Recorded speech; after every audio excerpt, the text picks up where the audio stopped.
My stepmother claimed Dad changed his will. The lawyer asked one question she couldn't answer. My stepmother waited until my father's funeral flowers were still fresh before telling me I no longer owned the life he had spent 30 years promising would be mine. She placed a cream envelope on the walnut table in his lawyer's conference room, rested one manicured hand over it, and said Dad had changed his will 6 days before he died.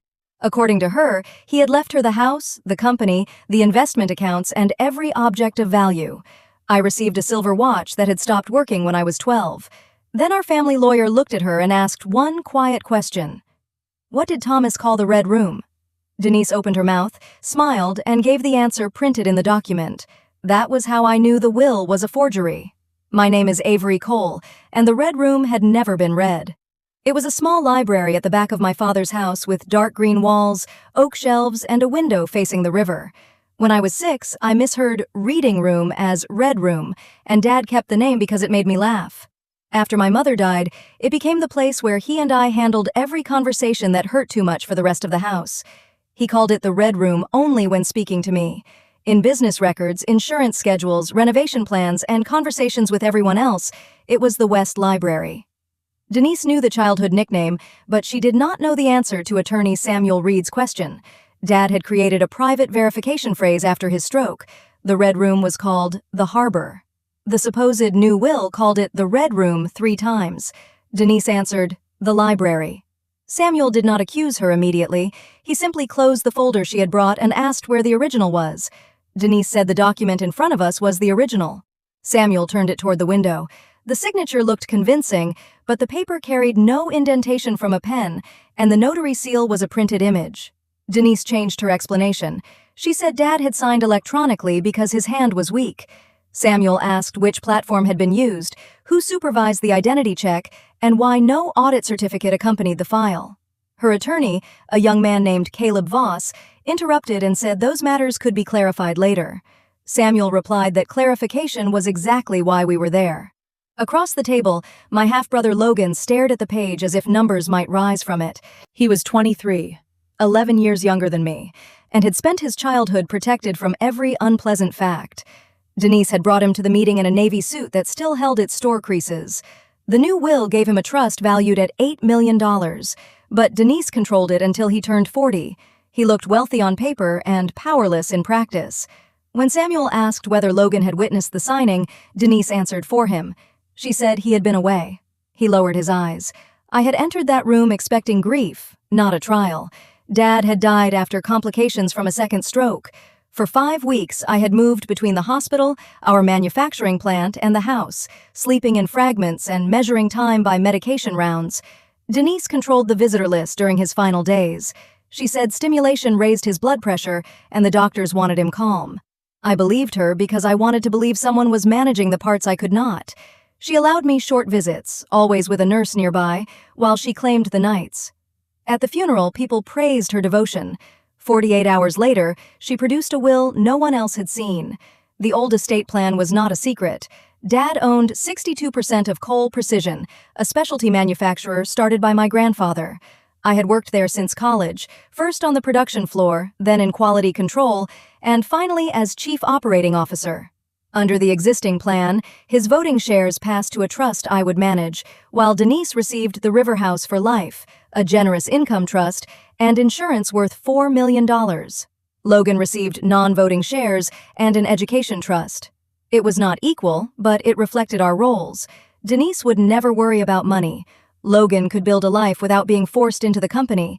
I would carry the responsibility I had already been carrying. The new document reversed everything. Denise received Dad's voting shares outright, including the right to sell the company. Logan's trust held cash but no meaningful control. I was removed as trustee and director, and a clause accused me of exerting persistent commercial pressure during Dad's illness. The language sounded like a stranger pretending to know our family. Dad did not call the company a commercial interest. He called it the shop, even when speaking to bankers. He did not use the phrase persistent pressure. He said I worried like my mother. Yet the document contained enough private details to frighten me. Whoever created it had seen the old plan, medical records, property schedules, and correspondence from Samuel's office. Denise recovered from the verification question quickly. She said grief had confused her and accused Samuel of using childish riddles to embarrass a widow. Caleb demanded that the will be submitted to probate. Samuel explained that he could not present a document he had reason to believe was fraudulent. Caleb said another firm would do it. That was the first moment Denise's performance cracked. She had expected Samuel to cooperate, not investigate. Samuel asked everyone to leave copies on the table. Denise refused. She gathered her folder, but he reminded her that she had already sent a digital copy to his office. The metadata and transmission record were preserved. Her hand tightened around the envelope. For several seconds, the room held only the hum of the air conditioner and the faint traffic below. Then she stood and said, Dad had finally understood who truly loved him. She looked directly at me when she said it. Grief made the sentence land harder than it deserved. Outside, Logan caught me near the elevators. He said his mother had shown him a video of Dad signing something. The camera angle was narrow and Dad had looked tired. Logan assumed it was the will because Denise told him it was. I asked whether Dad spoke. Logan said he heard Denise explaining where to sign, but he could not remember Dad answering. Before I could ask more, she called his name. He stepped into the elevator beside her without looking back.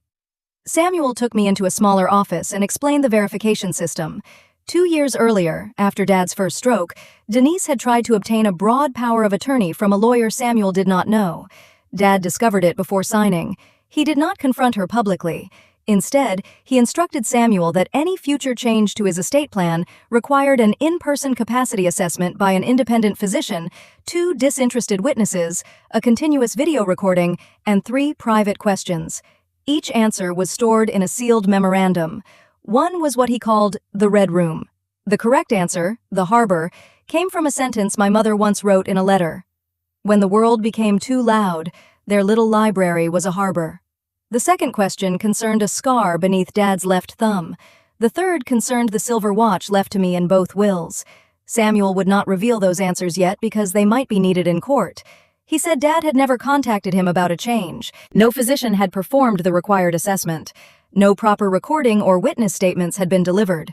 Even if the private protocol was not legally required to make a valid will, ignoring it would be powerful evidence against authenticity and capacity. I asked whether Denise could still take control of the company while the dispute continued.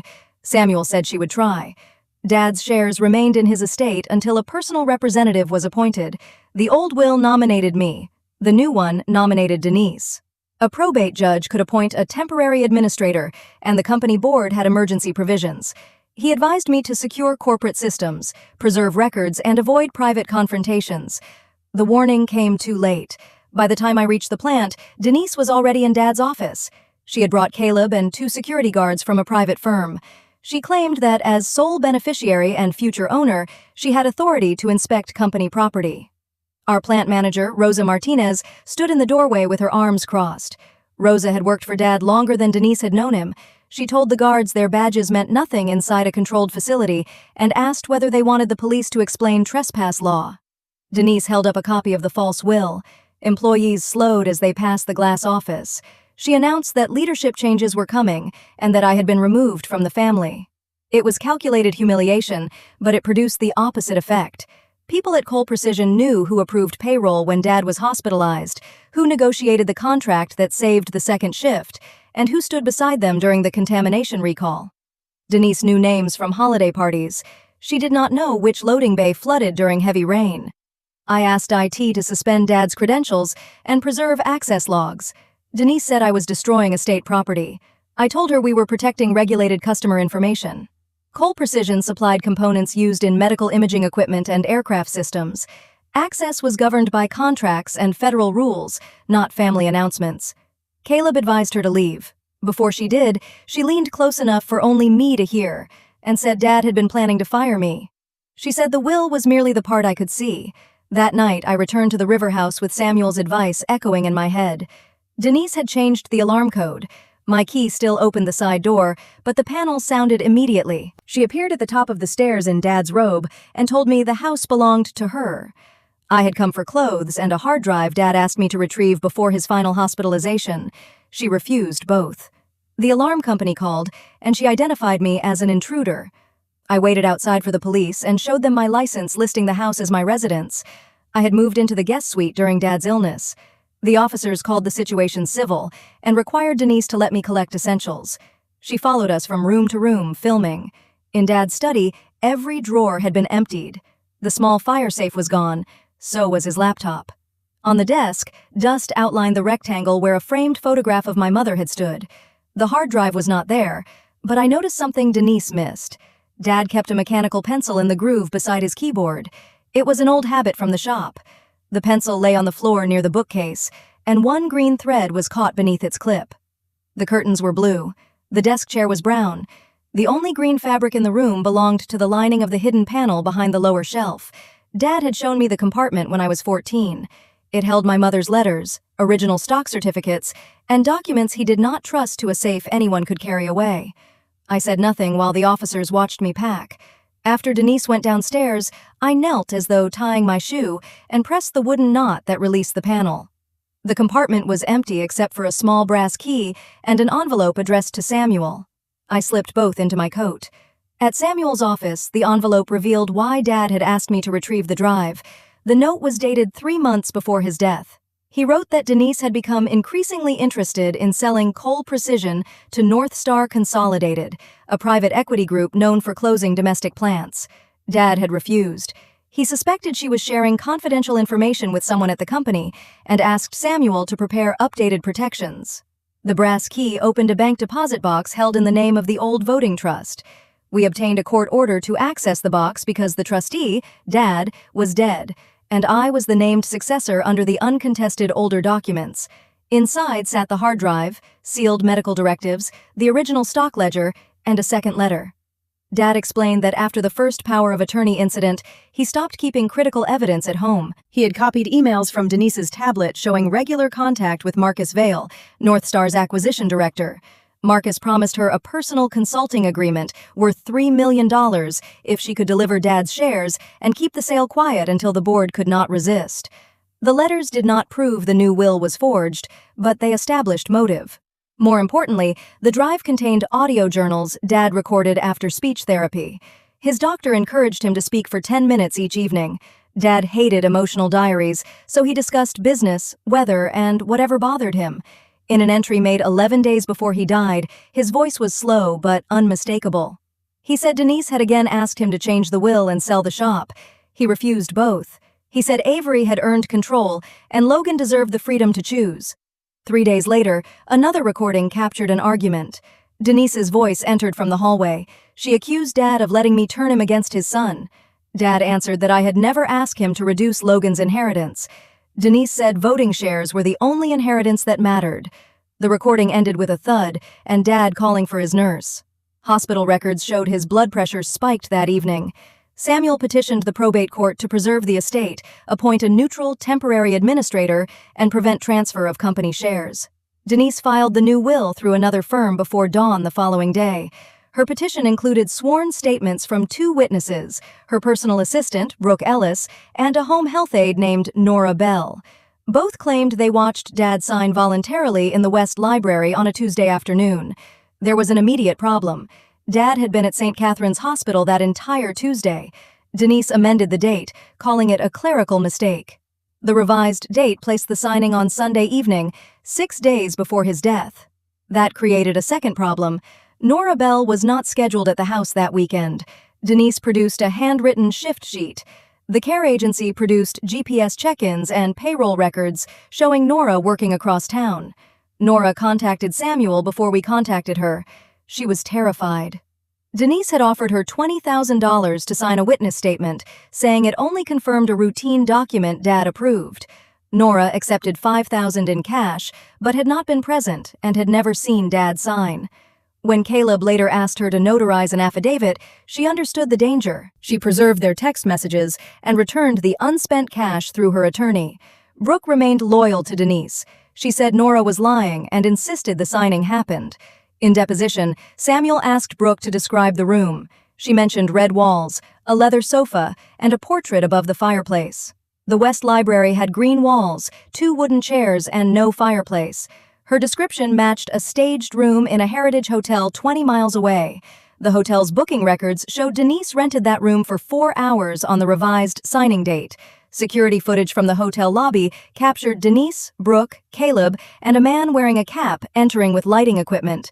The man's face was hidden, but his walk seemed familiar. He favored his right knee and held his left arm close to his body, the same limitations Dad had after the stroke. For one terrible day, I wondered whether they had removed him from the house and filmed him elsewhere. Then, a camera at the parking entrance caught the man's face. He was an actor named Peter Sloan, who performed in medical training simulations. Peter admitted Denise hired him through an events agency. She provided clothing, makeup, and videos of Dad. He believed he was reenacting a family moment for an insurance presentation. The document he signed displayed blank pages beneath the signature line. Denise told him the text would be added later for privacy. His signature did not resemble Dad's closely enough, so someone replaced it digitally with an image taken from an old shareholder resolution. That explained the video Logan had seen. It also explained why Denise believed a printed seal and electronic signature could survive scrutiny. She did not intend the video to prove execution in court. She intended it to convince Logan, the board, and anyone else too shocked to examine details. If Samuel had accepted the will, or if I had surrendered under public pressure, the legal weaknesses might not have mattered until after North Star acquired the company. The identity of the person who assembled the forgery remained hidden. Caleb claimed he had been hired only after Dad's death and believed Denise possessed a valid instrument. Hotel footage contradicted him. Faced with disbarment and criminal exposure, he changed his story. He said Brooke organized the filming and told him it was a dramatic reconstruction. He admitted reviewing a draft but denied creating it. Forensic analysis traced the document to a laptop registered to Cole Precision. The user account belonged to Logan. When Samuel told me, I felt the room tilt. I had spent weeks viewing Logan as another person Denise controlled. He was young, but not a child. The computer record showed the file had been created 4 months before Dad died, edited on 17 separate days, and exported the morning after his death. It contained tracked comments from an account using Logan's initials. One comment asked whether the clause about my commercial pressure sounded believable. Another suggested leaving me the watch so the exclusion would look deliberate. Logan disappeared from Denise's house before investigators could interview him. I found him at the old boat shed near the river because it was where we both went as children when the main house became unbearable. He sat on an overturned bucket with mud on his shoes and Dad's photograph in his hands. He did not deny the document. He said Denise told him Dad planned to leave everything to me and abandon them.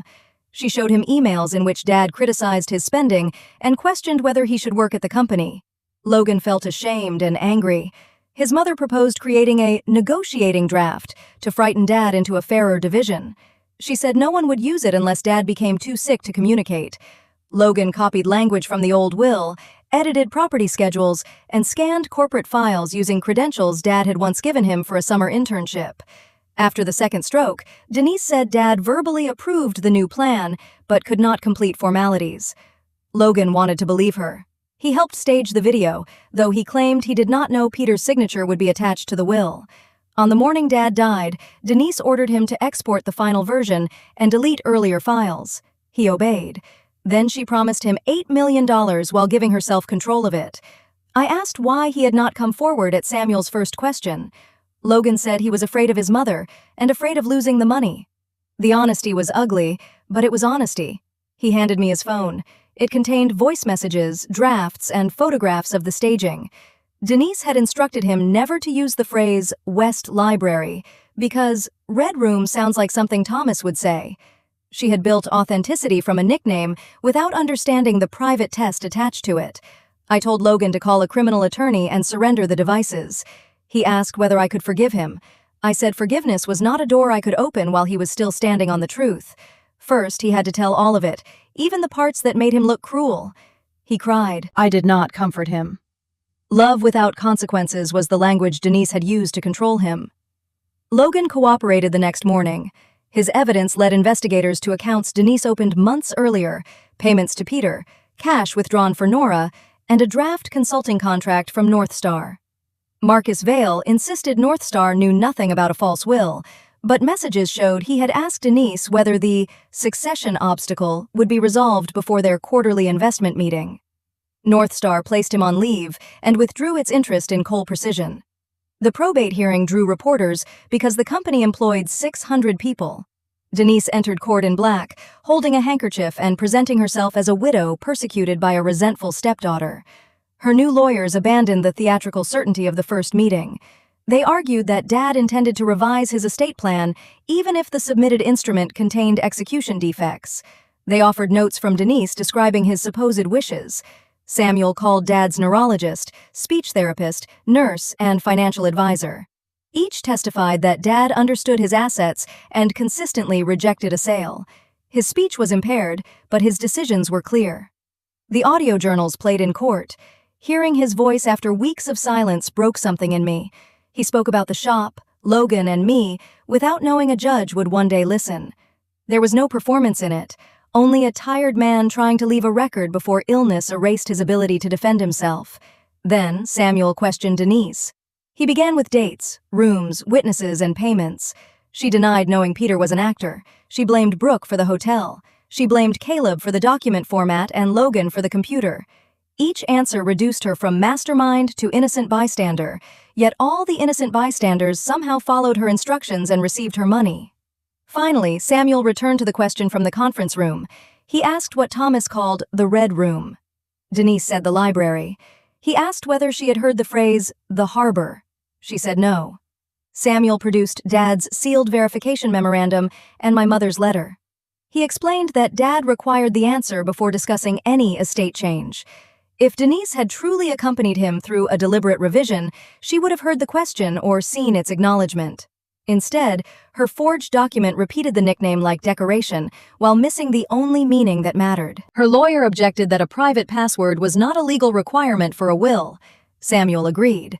Then he explained that the question was not the foundation of our case. It was the loose thread. Pulling it led to the fake room, the actor, the digital signature, the hospital records, the payments, the North Star contract, and the laptop. One question had not proved everything. It had revealed where to look. The judge rejected the new will, admitted the prior estate plan, and appointed the neutral administrator pending final transfer. She referred the record to prosecutors. Denise was later charged with forgery, attempted fraud, conspiracy, witness tampering, and unauthorized access to protected company information. Caleb entered a plea and surrendered his license. Brooke cooperated after learning Denise had saved messages portraying her as the sole organizer. Marcus left North Star before its internal investigation concluded. Logan pleaded guilty to lesser offenses related to computer access and conspiracy. His cooperation kept him out of prison, but he received probation, community service, and restitution. More painfully for him, Dad's valid trust contained a misconduct clause. Any beneficiary who intentionally interfered with the estate lost discretionary distributions for 10 years. Logan still owned non-voting shares, but the trust could not fund the life Denise promised him. For the first time, he had to earn his rent. The valid will gave Denise the right to live in the River House only if she was not found to have abused, exploited, or defrauded Dad. The probate court terminated that interest. She accused me of making her homeless, though she still retained personal assets and insurance outside the estate. I did not buy her a replacement home. I did not pay her defense bills. I also did not campaign for the harshest possible sentence. I let the evidence do what she had tried to prevent it from doing. At Cole Precision, the damage went beyond court filings. North Star had received confidential cost models, customer forecasts, and equipment plans. We notified clients, rebuilt access controls, and commissioned an independent security review. Some board members wanted me to hide the breach to protect our reputation. I refused. The entire disaster had grown from people treating appearances as more valuable than accurate records. I would not save the company using the same logic that threatened it. We kept every major customer. Employees learned why strange executives had appeared during the week after Dad's funeral. I held meetings on all 3 shifts and answered what I legally could. I did not describe Denise as evil or Logan as innocent. I said our controls failed because family access had been treated as trust, and trust without verification was not a control. Rosa later told me that sentence sounded exactly like Dad. The shares transferred to the voting trust 6 months after the hearing. On paper, I became the controlling steward of a company worth far more than the personal inheritance Denise chased. In practice, the first day looked ordinary. A supplier missed a shipment. A coolant alarm stopped line 4. 2 engineers disagreed about tolerances. I spent lunch eating soup from a paper cup while reviewing an insurance renewal.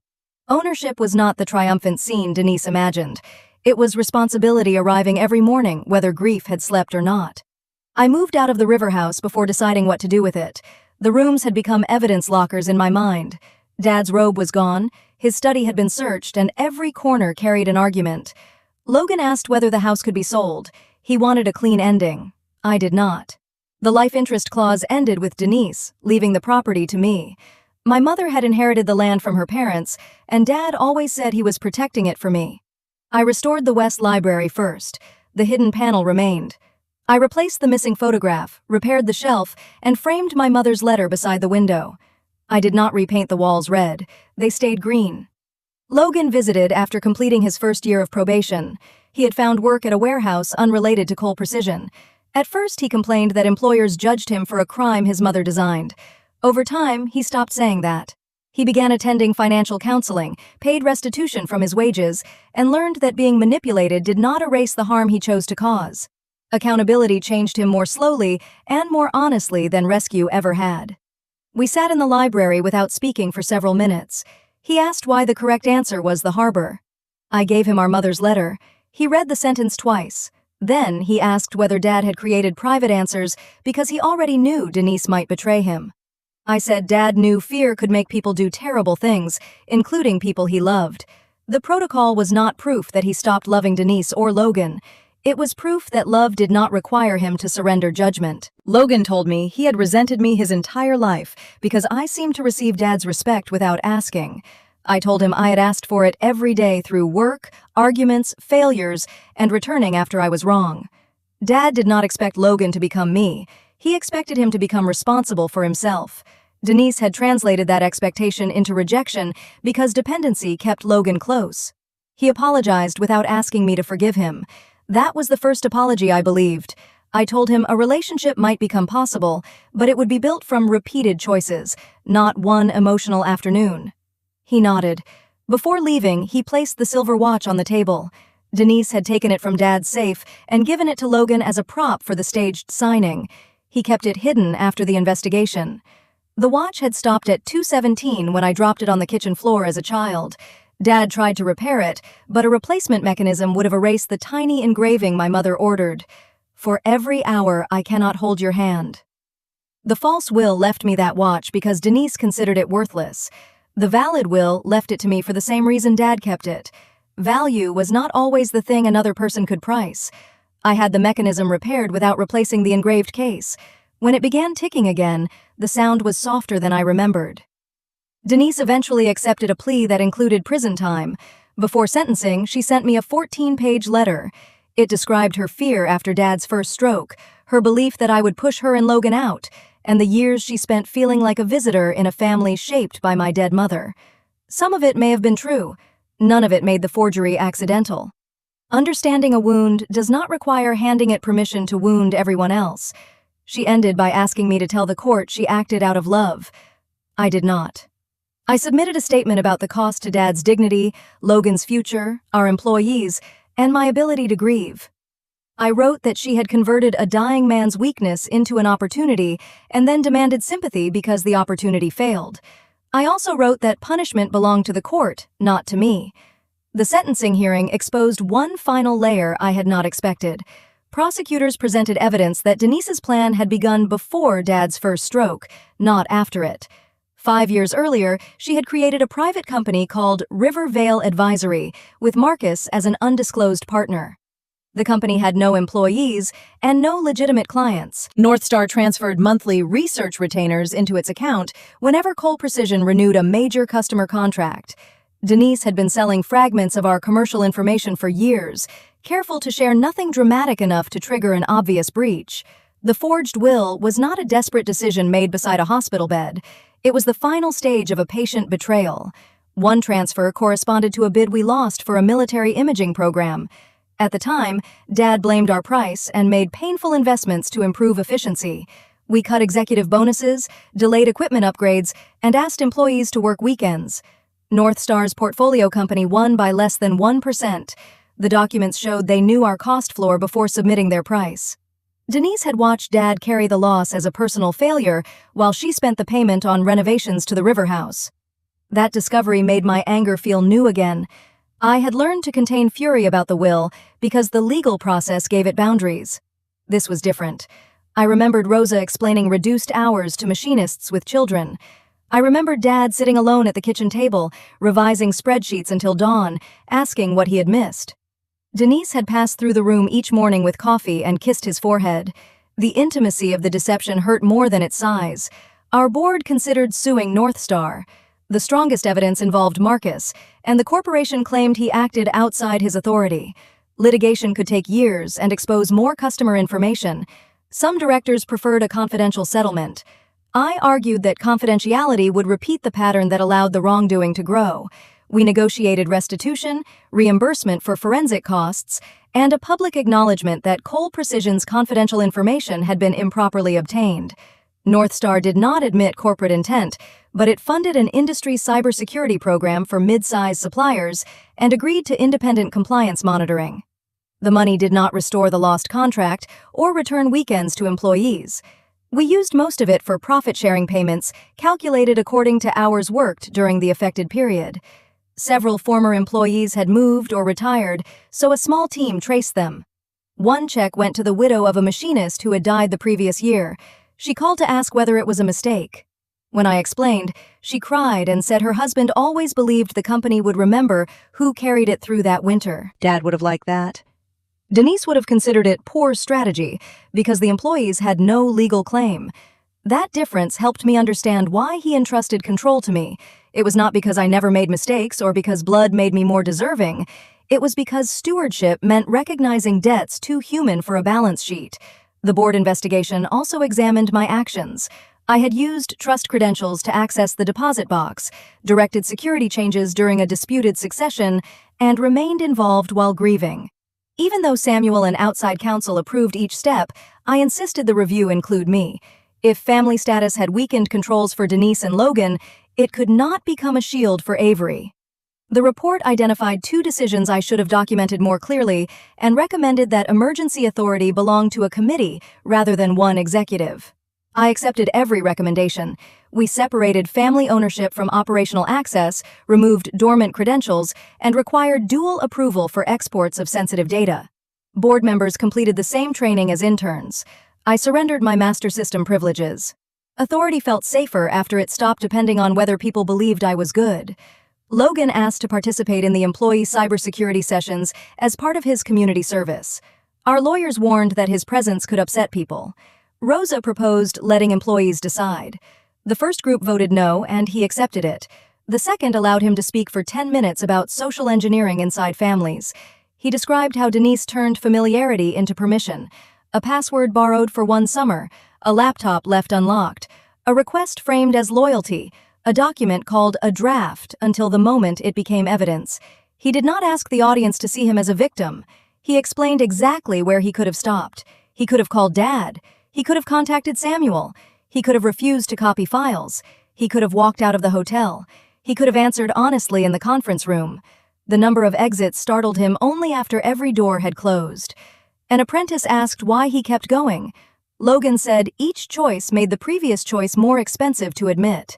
By the end, protecting the first lie felt like protecting his entire identity. Rosa later included that line in the training manual. Fraud rarely begins with someone deciding to ruin a life. It grows when a person decides the next small truth is too costly. My relationship with Logan did not improve in a straight line. Some weeks he called and spoke honestly. Other weeks he disappeared after reading stories about the case.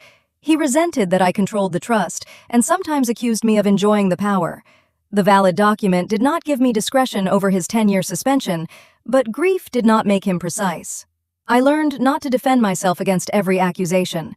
I told him where the boundary was and waited. He once arrived at the plant asking for a management job. He said no one else would hire him at the salary he needed to pay restitution. I offered information about an apprenticeship program, but refused to place him above candidates who had training he lacked. He called me heartless and did not speak to me for 2 months. Then he applied for a certification course on his own. That refusal changed us more than an easy rescue would have. When he finished the course, he found a maintenance position at a food processing facility. He started on nights. The work was loud, repetitive, and unglamorous. 6 months later, he sent me a photograph of a repaired conveyor with no caption. I recognized the pride because it was the same kind Dad carried home from the shop. Not pride in being admired, but in leaving a real thing working. Denise heard about his progress through her sister and wrote that I had turned her son against her. Logan showed me the letter but did not ask what to do. He wrote his own reply. He said he loved her, would not send money, would not carry messages to me, and would end any call in which she blamed other people for the crime. It was the first boundary he built without borrowing mine. The River House changed as well. I removed the security cameras Denise installed inside common rooms and donated furniture she had chosen only for appearance. I found Dad's tools boxed in the garage, each drawer labeled in his uneven post-stroke handwriting. Beneath them was a stack of unsent birthday cards for Logan. Dad had written one every year, but often left them unfinished because he did not know how to speak across the distance Denise managed. I gave the cards to Logan. They did not erase Dad's criticism, and they did not prove that every conflict was Denise's fault. They showed something simpler. Dad had continued trying. In the last complete card, he wrote that Logan did not need to become an heir before becoming a man. He needed to choose one obligation and keep it when nobody applauded. Logan read that line in the West Library. He asked whether Dad would have forgiven him. I said I could not speak for a dead man, and he should distrust anyone who claimed to. We could only decide what to do with the truth Dad had left. For a while, I considered turning the River House into a museum or charitable retreat. Both ideas sounded noble and felt false. It was still a home. I began inviting small groups of scholarship students to the library for mentoring dinners. They sat on the floor, asked blunt questions about ownership, and treated Dad's hidden panel as the most interesting feature in the building. Their noise changed the atmosphere. The house stopped feeling like a sealed crime scene. One student asked why I kept calling a green room red. I told her the childhood story. She laughed and said adults built entire lives around mistakes children forgot. She was right. A misheard word became a family nickname, then a security question, then a thread that exposed a conspiracy, meaning gathered through use. That was why Denise could copy the phrase, but not the answer. Samuel retired the year after the case ended.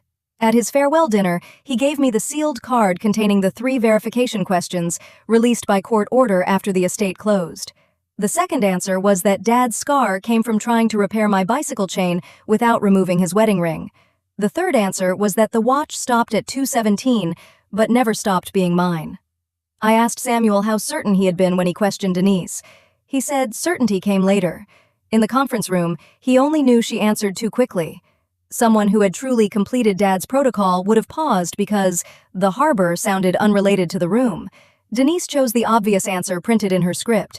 Samuel followed the discomfort instead of explaining it away. He told me good lawyers were not people who always knew the truth.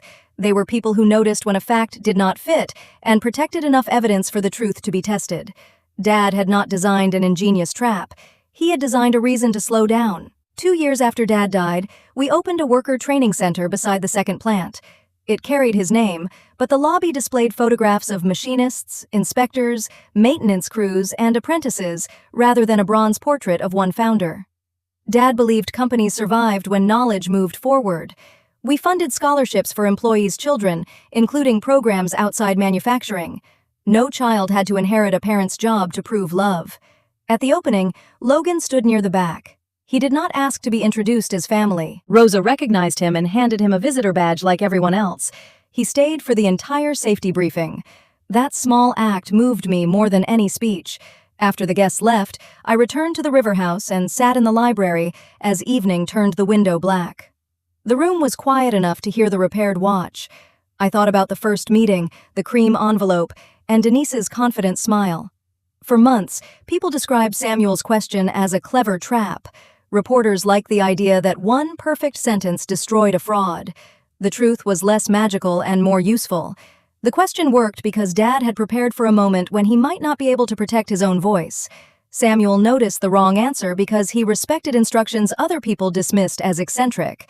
I recognized the lie because I knew the difference between private memory and borrowed detail. Then nurses, clerks, technicians, bank employees, hotel cameras, and one frightened aide preserved ordinary facts. No single fact saved us. They formed a chain because someone refused to ignore the first broken link. I once believed inheritance meant the things a person placed after your name in a legal document. Denise believed it meant money strong enough to make everyone accept her version of the past. Dad left me shares, a house, a watch, and burdens I will spend much of my life carrying. But his real inheritance was the habit of checking what people claimed against what the work revealed. Machines leave marks when they fail. Ledgers preserve numbers. Rooms remember their colors. A real signature presses into paper. A false story can be polished, witnessed, notarized, filmed, and repeated by people who need it to be true. It can still collapse under one honest question.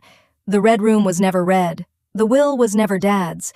And the woman who believed she had taken everything from me never understood that the one thing she could not imitate was the life that made his answer mean something.